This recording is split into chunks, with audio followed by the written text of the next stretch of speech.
Bonjour à toutes, bonjour à tous. Bienvenue dans Objectum. J'espère que les fans de tennis auront apprécié le dernier épisode portant sur la raquette. Je suis Héloïse, commissaire-priseur, et je vous invite à dépoussiérer la petite histoire. Celle des mœurs, des habitudes, du confort domestique. Les objets en sont de formidables témoins. Et malgré l'image parfois réductrice et inaccessible que l'on donne des salles des ventes, le quotidien du commissaire-priseur est avant tout rythmé de rencontres avec ces acteurs inertes de la petite histoire. Tous les jours en salle des ventes, cette histoire s'écrit sous le marteau des commissaires-priseurs, qui vous offrent de formidables opportunités de redonner vie à des objets oubliés en réenchantant votre quotidien de leur présence. Les objets sont bavards et je vous invite à rester écouter ce qu'ils ont à nous dire.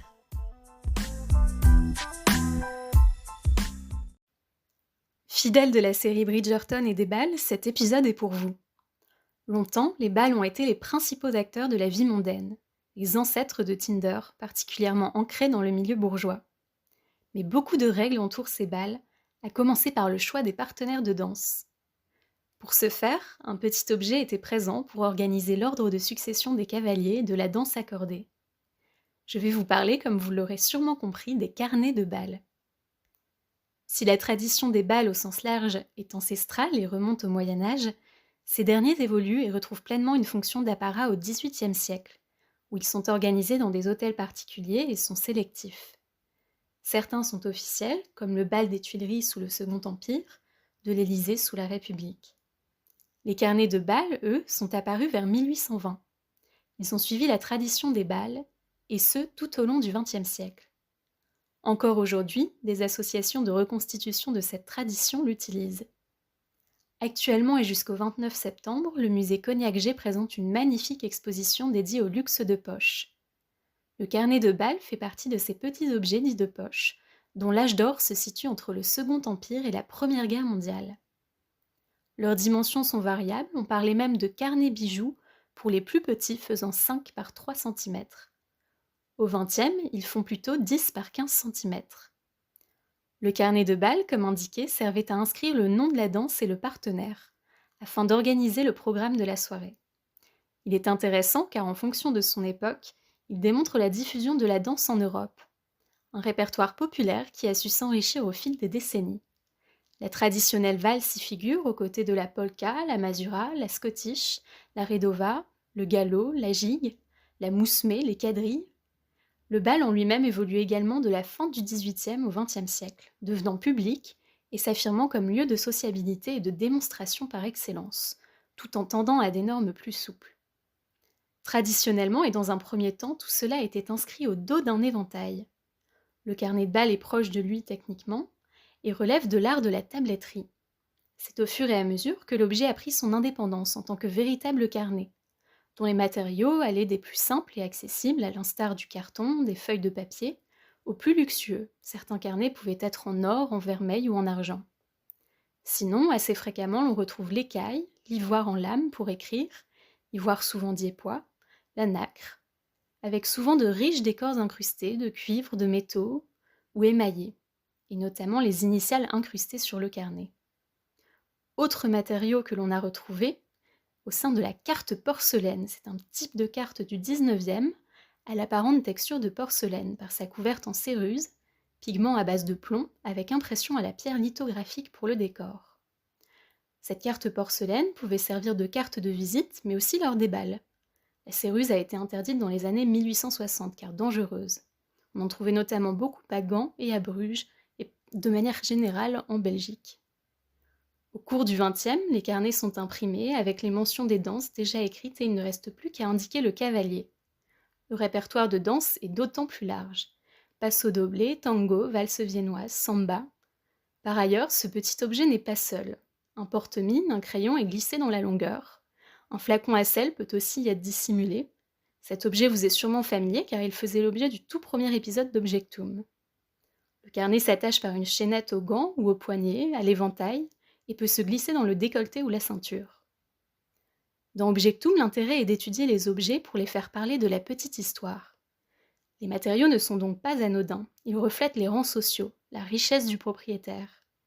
Les carnets de bal n'échappent pas à cela, et les propriétaires s'en servent comme véritables objets de démonstration. À l'époque, selon le prestige des matériaux, on achetait tantôt aux côtés des éventails dans les grands magasins ou chez les orfèvres et tabletiers.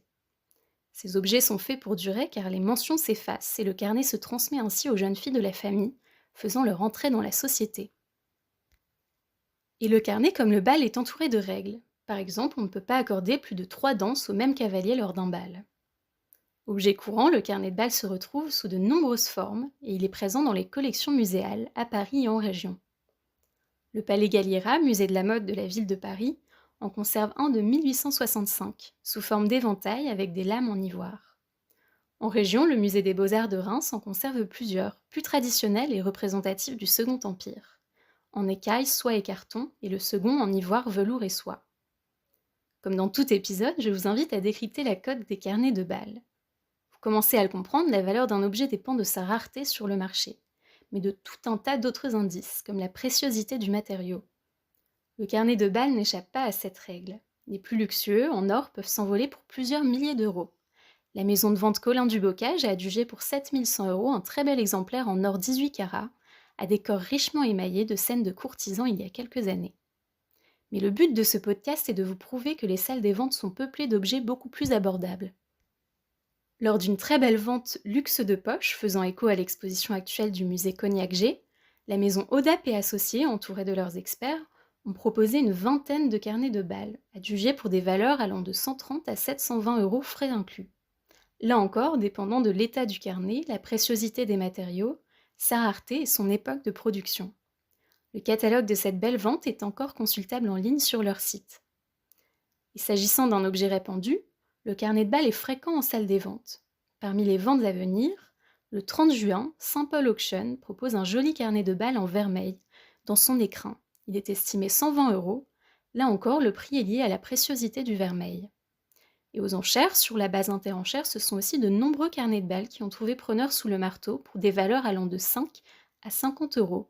Valeur moyenne pour les carnets de bal plus communs, en carton, à couverture rigide en bois, et travaillés de manière artisanale. De nombreux autres modèles sont présentés, souvent en lot, pour des valeurs allant de 50 à une centaine d'euros. Les sites de vente entre particuliers proposent également de nombreux résultats pour des valeurs moyennes allant de 12 à 30 €. Et en guise d'ouverture, on peut remarquer que le bal est omniprésent dans la culture populaire, notamment sur nos écrans. On démontre les très nombreuses scènes de bal de la série Bridgerton disponible sur Netflix.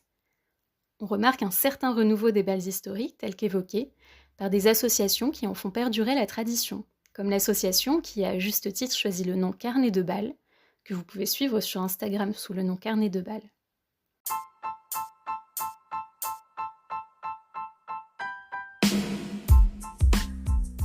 J'espère que cet épisode vous a plu et vous aura donné envie de partir à la recherche d'un carnet de bal. Pour approfondir sur le sujet de tous ces beaux objets dits de vertu, rendez-vous au musée Cognac-G jusqu'en septembre. Vous commencez à le comprendre à travers les précédents podcasts, mais le mot d'ordre est d'être curieux. Vous pouvez redonner une seconde vie aux objets qui sont dans le fond de vos placards, en découvrir ou en redécouvrir le sens et l'utilité. Et pour chiner, ne soyez pas monomaniaque. Ouvrez grand vos yeux, n'ayez pas forcément d'idées trop arrêtées de ce que vous recherchez, fixez-vous un budget et allez arpenter de multiples endroits où vous trouverez des pépites. Alors il y a bien sûr les salles des ventes, les plateformes Drouot et Interenchères, mais aussi les marchés de brocanteurs, les braderies quartiers, les antiquaires, les sites d'achat entre particuliers, et les ressourceries solidaires telles qu'Emmaüs, Oxfam ou dans le Nord, la bouquinerie du Sar. En bref, soyez curieux et patients. On se retrouve bientôt pour un prochain épisode. Si celui-ci vous a plu, n'hésitez pas à le noter, le commenter et le partager. Et d'ici là, n'hésitez pas à écouter ou réécouter les épisodes déjà disponibles sur Spotify ou sur la chaîne YouTube Objectum Commissaire-Priseur. Et pour échanger de manière plus directe, je vous invite à suivre et partager le compte Instagram objectum.cp.